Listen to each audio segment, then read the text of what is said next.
Olá, quarto ano! Tudo bem com vocês? Vamos começar a nossa aula de hoje? Ah, você já pegou o caderno 2? Já? Logo, logo a gente começa o caderno 2, tá bom? Não pegou ainda? Então tem que pedir para a mamãe, para o papai, dar uma passadinha lá na escola, tá bom? Para pegar os cadernos novos, o caderno 2. Por enquanto a gente ainda está aqui, certo? Com o caderno 1, mas é bom já passar na escola para pegar, tudo bem? E quero lembrar, né, que a gente cuida do caderno, não pode deixar rasgar, não é verdade? Não pode deixar cair a capa. Tem que ser caprichoso. Bom, já que eu comecei a aula com recadinhos, né? Amanhã, sexta-feira, é dia 1º de maio, é feriado, dia do trabalho, tá bom? Então, amanhã não postaremos as nossas aulas, mas as aulas estão aí para vocês. Se você precisar retomar alguma coisa, preencher algum questionário de frequência, ou mesmo se você ainda não fez a atividade avaliativa de História e Geografia, pode aproveitar e fazer, tá bom? Certo? Vamos começar então a nossa aula? Hoje vai ter um pouquinho de português e um pouquinho de história, certo? Então vamos lá. Eu quero começar abrindo na lição de casa, certo? Vamos então fazer autocorreção. Vamos lá então? Página 245. Lápis, borracha e caneta verde, tá bom? Então vamos lá. Lá na lição de casa 18, isso mesmo, né? Você tinha que fazer, montar um caça-palavras. Lembra que eu dei a dica? Com letra de forma, ideal letras maiúsculas, né? Mas antes de montar, né, o caça-palavras, você tinha que escrever aí duas palavrinhas proparoxítonas, duas palavrinhas paroxítonas não acentuadas, enfim, duas oxítonas acentuadas e uma palavra paroxítona acentuada. Então, tinha lá paroxítona não acentuada e paroxítona acentuada. Eu coloquei aqui alguns exemplos, mas o que você tinha que fazer? Vamos, né? A autocorreção ele é muito bacana, porque a gente explica tudo novamente. Então, vamos lá, tá? Quero você dormindo e sonhando com oxítona, paroxítona, proparoxítona, então vamos lá. Olha que facinho. Palavras proparoxítonas, todas têm acento. E a sílaba forte, eu coloquei alguns exemplos aqui, não precisava usar essas palavras, tá bom? E eu separei em sílabas para vocês verem, ó, última, penúltima, antepenúltima, tá bom? Então, ó, público, ângulo, todas as palavras, tá? Que são proparoxítonas, elas têm o acento, tá bom? Isso elas têm em comum, bem fácil, né? Paroxítonas, então aqui está pedindo, né, ó, paroxítonas não acentuadas e está pedindo também paroxítona acentuada. Então vamos lá. A maioria das palavras da língua portuguesa são paroxítonas, ó, estojo, caneta, caderno, tá bom? Agora, existem as que têm acento e as que não têm acento. Então, por exemplo, paroxítona, a sílaba sempre do fim para o início, hein? Vamos lá, não pode esquecer isso. Olha aqui, ó. Estudo. A sílaba forte não é a última, é a penúltima. Então, ela é paroxítona. Por que ela não tem acento? Porque ela termina com o. Só as oxítonas que vão ter acento que terminam com o. Essa regra já é da oxítona. A paroxítona não pode pegar, senão dá briga, entendeu?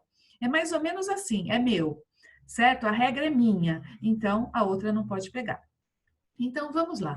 Açúcar. Olha que interessante. Você lembra que eu falei para vocês que quando a palavrinha não tem acento e ela termina com R, ela é oxítona. Por quê? O R dá força. Mas o que vai acontecer aqui? Para a força não ficar no car, tá bom? Para a força não ficar no car, a gente tem que pôr o acento aqui no sul. Senão, fica mais forte o car. Então, ó, açúcar. E não tem problema colocar acento aqui, porque ela termina com R. E as oxítonas não pegaram, tá? Para elas, essa regrinha. Para ter acento na oxítona, é só se ela terminar com A, E, O, ENS. O resto não é dela, entendeu? Olha que facinho. Decorou as oxítonas, decorou as proparoxítonas, o resto, o que sobra, fica aí com as paroxítonas. Às vezes não precisa ficar decorando, porque as As paroxítonas, elas têm muita regrinha, nem precisa, certo? Sabendo que as proparoxítonas todas são acentuadas e que as oxítonas que têm acento são aquelas que terminam com A, E, O em ens, fechou. Acho que já dá para você saber isso e não errar mais, tá bom? Então vamos lá, ó. Revólver. Por que eu coloquei a palavrinha revólver aqui? Ela também termina com R. Existe uma palavrinha, gente, sem esse acento aqui no revólver. Revólver é uma arma. Se eu não colocasse o acento, eu ia falar revolver. Olha só, vira oxítona, revolver. E existe essa palavra, quer ver?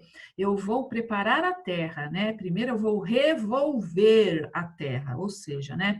Eu vou afofar a terra, depois que eu vou plantar, né? Para sementinha, né? Cair numa terrinha fofa, né? Então, revolver a terra, mexer na terra, tá bom? Olha só, hein? Revolver é uma palavra, revólver é outra palavra. Percebe como o acento aí muda tudo até? Então, vamos lá.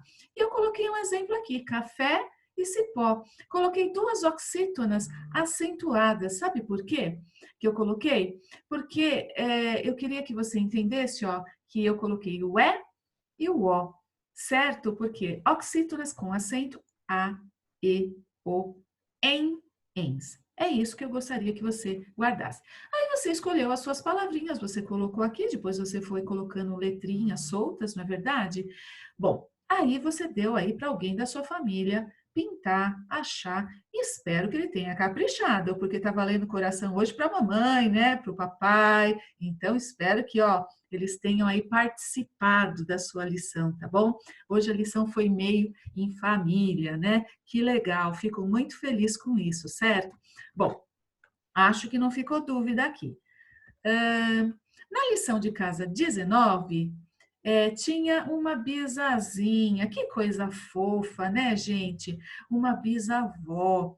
A gente precisa amar a vovó, e se você ainda tiver uma bisavó, um bisavô, também, certo? Aí fica a dica hoje, liga para a vovó, se tiver uma bisavó, liga também, ou um bisavô, ou para o vovô, liga, né? E fala assim, oi, vô, oi, bisa, amo você, é legal, né? A gente precisa respeitar as pessoas mais velhas, né? E dizer para elas que a gente gosta dela, né? Delas. Então, por favor, pega depois aí o telefone, o celular, faz uma videochamada, fala aí para essas pessoas queridas que você gosta muito delas, tá bom?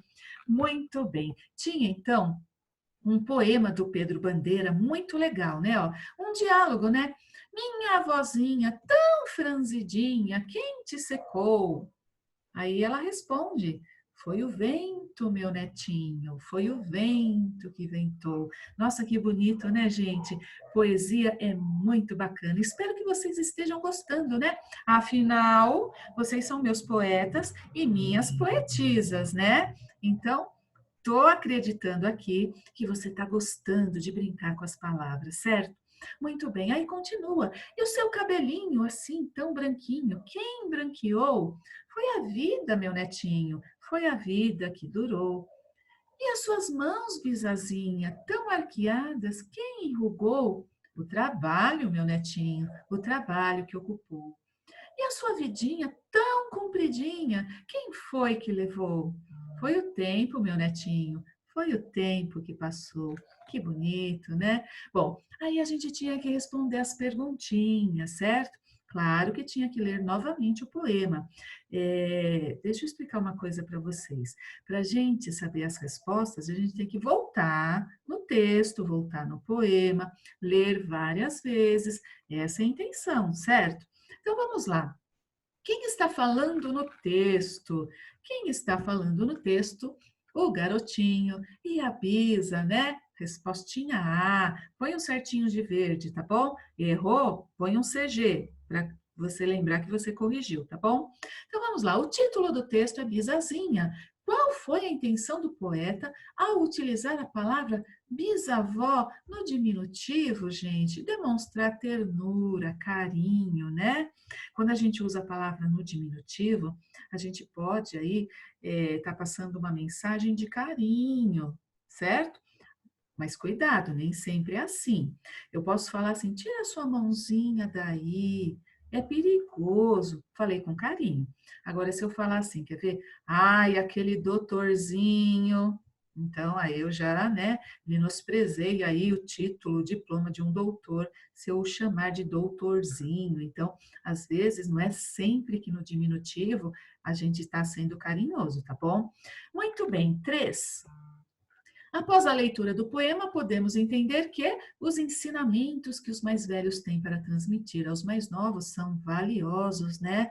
Os mais velhos viveram mais, a gente tem que ponderar, entender. Às vezes a mamãe dá um conselho, ou a vovó dá um conselho, viveram mais, sabem das coisas, certo? E a gente tem que ter humildade de entender que a gente ainda é pequeno, né? Então, tem que entender. Um dia você vai chegar nessa idade aí e você vai entender melhor. Mas respeitar os mais velhos sempre, eles têm mais experiência de vida, tá bom? Assinale a alternativa correta.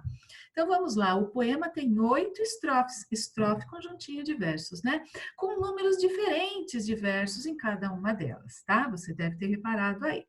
Muito bem. Agora eu quero passar para você a lição de casa 20. Aí a gente está terminando as lições de casa, né? Então você tem aí a lição de casa 20 na página 248. O que vai acontecer nessa lição de casa? Para descobrir a palavra secreta, siga as pistas. Então, tem aí algumas palavrinhas, certo? E você vai ter que seguir as pistas. Então, tem lá a pista 1, né? É oxítona e rima com emoção. Aí você vai lendo as pistas. Volta, né? Quando você descobrir qual é a palavrinha, você volta, passa aí um traço colorido em cima. Combinado? Muito bem. Tem aí uma pergunta, um exercício, né? O 2. Escolha palavras do painel acima e produza versos rimados. Então, você vai escolher aí umas 2 ou 3, quantas você quiser, vai fazer versinho. A rima vai acontecer no finalzinho, né, do versinho. Aí você pode rimar aí balão com anão, canhão, leão, coração, certo? Solte o poeta, solte a poetisa que existe dentro de você. Muito bem? Agora, então, página 44, certo? Vamos a ela, então? Página 44, o pensamento científico, certo? Então, vamos lá. Página 44, põe a data aí. Hoje é dia 30 de abril, né? Pondo a data. E vamos, então, entender o que é o pensamento científico, tá bom? Posso começar? Muito bem. Olha que interessante, né? Tudo que a gente estuda, tudo que está nos nossos cadernos, foi uma produção de conhecimento. O homem não encontrou isso, ele estudou, certo? Ele foi estudando e ele foi chegando a conclusões, certo? Aí o que acontece? A gente estuda tudo isso. Você pode observar, por exemplo, em história, nas experiências da Pronani, todo esse conhecimento que o homem vai produzindo, a gente vai estudando. Mas, como que o homem produz conhecimento? Então, vamos lá. Primeira coisa, tem que ser curioso, observador, certo? Primeira coisa, para a gente produzir um conhecimento, tem que observar, certo? Então, olha que interessante. Tem aqui, vou explicar para vocês um resuminho aqui. Observação inicial. Acharam, ó, onde eu estou mostrando com a setinha? Muito bem. Então, o que acontece? Alguém observa, por exemplo, uma folha caindo, de repente ele observa uma pessoa que cai, ele observa que ele não segurou direito a caneca, por exemplo, a caneca cai. Aí ele pensa, poxa, ele elabora uma pergunta, por que será que as coisas caem? Certo? Aí ele começa a elaborar hipóteses, ele começa a tentar achar motivos para as coisas caírem. Tudo bem, até aí. Só que aí ele vai ter que provar. Se ele tem alguma hipótese, ele vai ter que provar isso daí. Aí ele começa a fazer pesquisas e experimentos. Bom, aí ele vai avaliar os resultados. Avaliando os resultados, ele chega a alguma conclusão. Existem coisas que a gente estuda de história que a gente não tem assim certeza absoluta. Então, nós chamamos de teoria, certo? Porque tem coisas que a gente só pode elaborar hipóteses. O Big Bang, aquela explosão que deu origem a todo o universo. São teorias, certo? Por quê? Porque a gente não tem como provar isso. O homem vai estudando, estudando. Algumas coisas a gente prova, como o exemplo que eu estava dando, né? Que a gente já descobriu que existe uma força que puxa tudo para o centro da Terra, a força da gravidade. Por isso que as coisas caem, certo? Bom, agora existem coisas, voltando, né, que a gente ainda não consegue provar. Por isso que a gente pesquisa, para a gente tentar desvendar. Por que eu estou falando tudo isso? Porque nós temos aí uma observação. Existia homem na América. É um fato. Como que a gente sabe disso? Quando os portugueses descobriram o Brasil, tinha gente aqui, índio, né? Tinha gente aqui. Então, como que os índios, né? Como os povos antigos chegaram na América? Chegaram na América. Como que eles chegaram na América? Problema, né? Olha que eu fiz a pergunta, né? Primeira observação, a gente constatou que quando os portugueses chegaram, né? Estou dando esse exemplo porque a gente estuda isso. Já tinha gente morando aqui. Os espanhóis também encontraram, né? Grandes civilizações que eles acabaram destruindo, né? Os astecas, maias, incas. Mas vamos lá. Então, uma observação: tinha gente morando na América. Pergunta: como é que eles foram para a América? Hipóteses. Aí a gente elabora as hipóteses, né? Os estudiosos elaboram essas hipóteses. Fazem pesquisas, fazem experimentos. Aí eles chegam aos resultados e os resultados dão a conclusão. Bom, como então, professora, que o homem chegou à América, né? Vamos tentar entender isso, mas acho que você entendeu então que tudo isso que eu falei para vocês, todo esse processo investigativo, nós chamamos de método científico, tá bom? Então, o que seria um método científico? É quando um cientista, pesquisador, ele observa alguma coisa e ele quer entender como que é aquilo, certo? Para isso, ele vai desenvolver as suas ideias e vai aí elaborar suas hipóteses. E para confirmar, ele vai ter que fazer as pesquisas e os experimentos. Depois ele vai avaliar, certo? Muito bem. Povos nativos, né? Os povos nativos americanos, como que eles chegaram na América? Aqui a gente está vendo que o homem, ele, lembra que a gente estudou que o homem era andarilho, os nômades, que ele ia andando, andando, andando. Então, o homem acabou se espalhando aí pela Ásia, não é verdade? Mas, ele foi espalhando, mas como que ele chegou na América? Então, aqui é fácil nesse mapa, né? A gente sabe que o homem estava ali na Ásia, e ele já estava ali na África também. Então, tá fácil andar, andar, andar, ser um andarilho, de repente, ele vai ocupando aos poucos, né? Milhares aí de anos, eu não estou falando de um dia, tá bom? Aí ele vai ocupando. Mas e a América, né? A gente tem aí três hipóteses, certo? E eu vou falar para vocês a mais aceita. Então, a gente não tem certeza.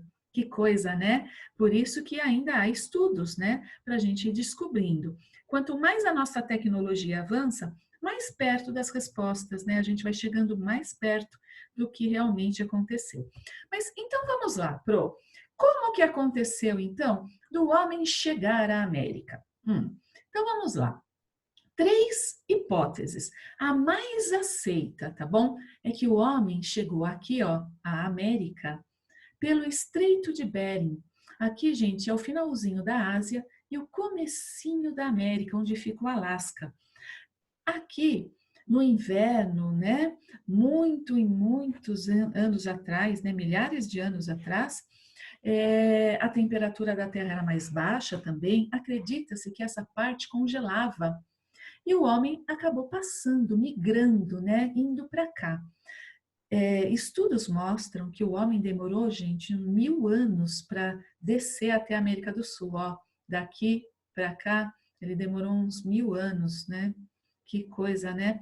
Se a gente parar para pensar, hoje um avião, se a gente pegar um avião de São Paulo e for para a Flórida, 9 horas a gente chega aqui, ó, nos Estados Unidos, num avião, saindo mais ou menos daqui, ó, de São Paulo, tá? Ó, até aqui, ó, na Flórida, dá aí umas 9 horas. Agora imagina 1000 anos, né? Que coisa. Mas vamos lá. Pro, você falou três, né? Vamos às três hipóteses, né? Prováveis rotas, prováveis, né? Então, a mais aceita é essa daqui, pelo Estreito de Bering, tá? Que aqui fica, aqui tem água, gente, mas não é muito longe, né? Essa pontinha da Ásia com essa pontinha da América. Então, por não ser tão distante, pode ser que ele passou por aqui. Existem outras, aqui na Polinésia, né, nessas ilhas aqui, ele foi migrando, pulando de ilha em ilha até chegar à América. Pode ser também. E outra é aqui na Austrália, né, que ele também vai pulando, pulando de ilha em ilha e ele chega aqui. Existem essas três hipóteses prováveis rotas, né, de como o homem chegou à América, mas a mais aceita entre os historiadores, os cientistas, os pesquisadores é essa daqui, certo? Está certa? Não sabemos. Estudos podem mudar isso que eu estou falando, certo? A gente não sabe, mas tem aí alguns cientistas com brasileiro no meio, tem muito cientista pesquisador brasileiro. E eles vão, às vezes, para fora do Brasil para fazer as pesquisas deles. Uma pena, né? O Brasil precisava incentivar mais os nossos cientistas. A maioria acaba saindo do Brasil. Mas olha que interessante essa notícia. Vamos então analisar? Análise de DNA reescreve saga dos primeiros habitantes do Brasil. Dois estudos monumentais, ambos com participação de cientistas brasileiros, estão reescrevendo a história dos primeiros habitantes das Américas com a ajuda do DNA. O DNA é o nosso endereço genético, né? Então, é o nosso código genético, tá bom? Os novos dados revelam uma saga complicada que inclui idas e vindas entre as diferentes regiões do continente. O desaparecimento do grupo ao qual pertencia a célebre Luzia. Sabe, a Luzia tem no nosso caderno, né? Brasileira, de 11.000, né, e 500 anos atrás. Ela tem isso de idade, né? 11.500 anos. Puxa vida, né? Bastante. E um possível parentesco de alguns indígenas do passado e do presente com os povos da Oceania. Opa! O nosso DNA, então, está parecido, né? Dos primeiros habitantes que eu estou falando, tá bom? Mas aqui do Brasil, está parecido com o da Oceania. E, então, gente, ó, se for realmente isso, ó, talvez essa hipótese aqui possa revolucionar o estudo. Por que revolucionar? Porque até então é essa, certo? A mais provável, né? Rota que os homens fizeram para chegar à América. Só que esse estudo está falando justamente o contrário, que existe aqui vestígios, né, de parentesco entre esses povos antigos daqui com esses daqui. Se for provado isso realmente, gente, aí essa hipótese aqui, ela vai ganhar força, né? Por isso que eu falo que ainda estão pesquisando. É interessante isso, né? Bom, vamos aguardar, né, os estudos. Agora é com você. A reportagem trata de uma pesquisa feita com a participação de cientistas brasileiros. Que orgulho, né? O Brasil, gente, produz muito conhecimento e a gente tem muito cientista bom, certo? A gente não pode se esquecer disso daí. Bom, sublinhe no texto a frase que indica o tema. Eu aqui mostrei para vocês, ó. Vai pegar um lápis de cor, essa daqui, ó. Esse parágrafo aqui, ele está mostrando para nós o tema, certo? Muito bem, eu coloquei aqui, ó, dois estudos monumentais, ambos com participação de cientistas brasileiros, estão reescrevendo a história. Por que reescrevendo? Reescrever é escrever novamente, certo? Por quê? Porque a gente até hoje acha que a hipótese mais provável é que o homem chegou até a América pelo Estreito de Bering, certo? Então vamos lá. As informações ou dados da pesquisa mostram que a vinda dos primeiros habitantes foi fácil? Foi fácil, gente? Vamos voltar aqui para ver, ó. Os novos dados revelam uma saga complicada. Se é complicado, não é fácil, né? Que inclui idas e vindas entre as diferentes regiões do continente. Bom, não foi fácil, então. Então, olha a nossa resposta aqui. Não foi nada fácil. A vinda dos primeiros habitantes foi bem complicada, cheia de idas e vindas entre as diferentes regiões do continente. Interessante estudar história, né? Espero que você esteja gostando, certo, meu amor? Você é um poeta curioso? Você é uma poetisa curiosa. Muito bem.